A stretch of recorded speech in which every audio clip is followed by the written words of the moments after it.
So this year at ASH, I presented data from Orca-T that shows by using Orca-T, older patients are able to tolerate myeloablative conditioning.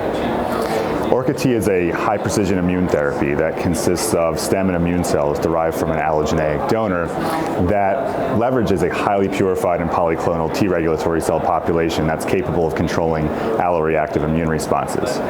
So we did a subgroup analysis of a large phase 1b trial in patients who are ages 55 and above who had AML, ALL, or MDS and received Orca-T with myeloablative conditioning, Busulfan, Fludarabine, and Thiotepa.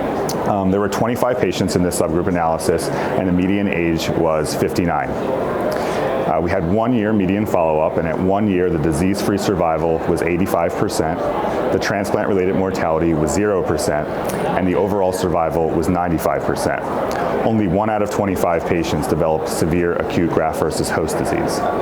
So there have been other strategies published recently to mitigate transplant-related mortality, mainly by reducing graft versus host disease. And in all of these other strategies, immunosuppression is increased.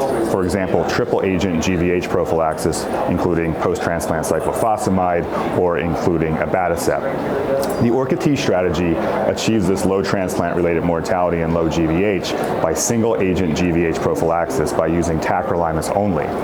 So this reduces the pressure on the graft versus leukemia effect and allows for more natural immune reconstitution that preserves the GVL effect. And that's why we're seeing the low transplant-related mortality and excellent survival.